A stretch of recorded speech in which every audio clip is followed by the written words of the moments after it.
progress in America is palpable. It can be measured in generations. I look back at the fact that my grandfather, born in 1921 in Sally, South Carolina, when he was on a sidewalk, a white person was coming, he had to step off and not make eye contact. That man believed then, with some doubt now, in the goodness of America. Yesterday, we mentioned, we played you a little video of Tim Scott saying that he was going to appear on The View, and appear on The View he did. It was frustrating because anytime he would get into like the crux of his point, they'd be like, oh, we got to go to commercial. Mm-hmm. And in fact, there was like, at some point, there was like a crew member who came off and told him that he had to stop talking. It was ridiculous. But I think at least he demonstrated what it looks like to get right back into Sunny Hostin's face with actual facts, and do it in a way where she ended up looking like a complete hag and he looks just super polite and awesome. So I've split this into two. We can take a break in between each, but essentially it's just one long clip of him. And just look at her face, because her face when she's like, so what is systemic racism to you? She's so smug. It's just ridiculous. Check this out. Indicated that you don't believe in systemic racism. What is your definition of systemic racism? Let me answer the question that you've answered. Or does it even exist in your mind? Let me answer the question this way. One of the things I think about, and one of the reasons why I'm on the show, is because of the comments that were made, frankly, on this show, that the only way for a young African-American kid to be successful in this country is to be the exception and not the rule. That is a dangerous, offensive, disgusting message to send to our young people today, that the only way to succeed is by being the exception. I will tell you that if my life is the exception, I can't imagine. But it is. But it's not, actually. It's been 114 years. Yeah, so the fact of the matter is we've had an African-American president, African-American vice president. We've had 2 African-Americans to be secretaries of the state.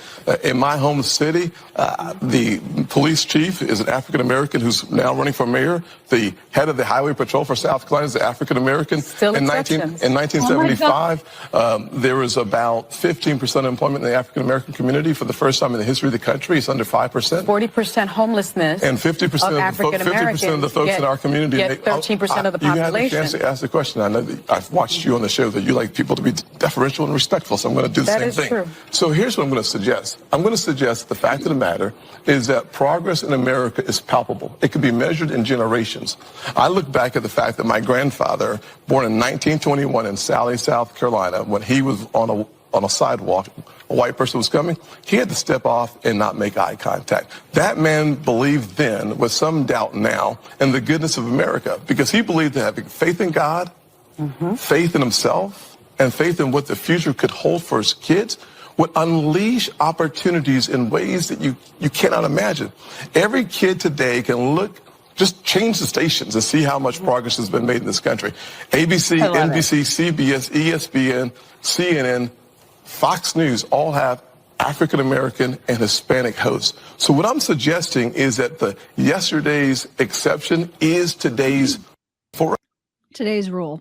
Yeah. And he's absolutely right. They hate hearing that, because they want so bad for Black people to be victims, which, how is that empowering? How? How are Black people not completely offended by their message, especially when they see somebody as eloquent and awesome as him, like just laying it down? He is just like he's speaking the truth. He's preach it, Tim, because it's like, that's exactly how the rest of us, everybody should feel about America. It's a place of opportunity. At least it used to be, until people like all of these hags on The View started cutting it down and making it seem like, there's Whoopi and Sunny on that stage. Right. It's amazing. Like, how many more examples do they need? Does it need to be an all Black panel before they finally realize, hey, we can do this? Like, nothing has held me back. I think Sunny would still say we're all exceptions. Well, that's that's your problem in your mind then, because you're basically saying that you were an exception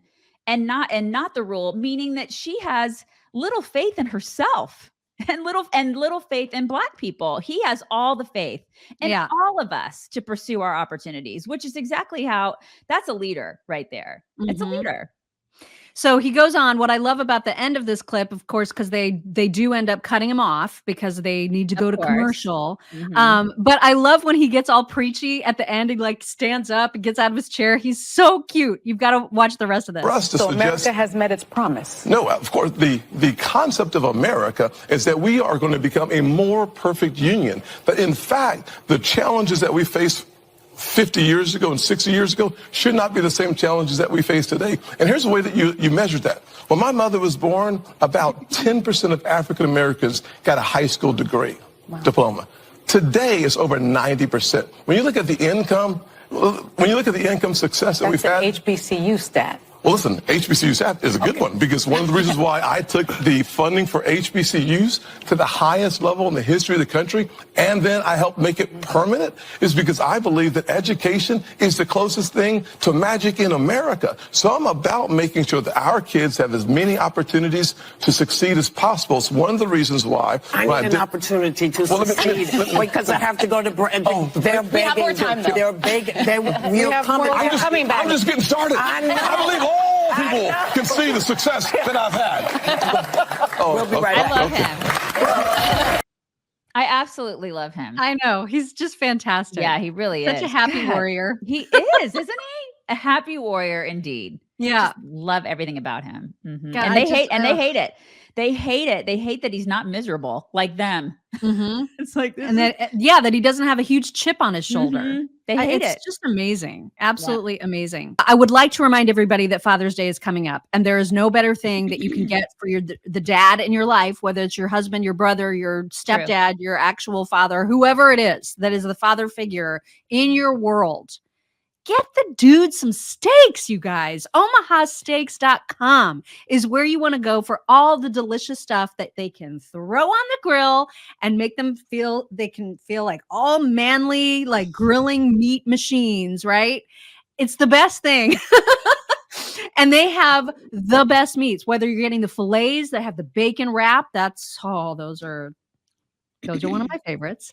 But they also have chicken, pork. They have like all of the yummy meats. They've even got like burgers, brats. They've got all of the stuff that you'd ever want to grill. And then on top of that, the sides. Oh, the sides. The sides are almost even my more favorite than the desserts, I think. And I love the desserts. But the sides, man, I'm a sides kind of girl. Yeah, and they have like the turnovers and stuff like that, all the desserts. Oh.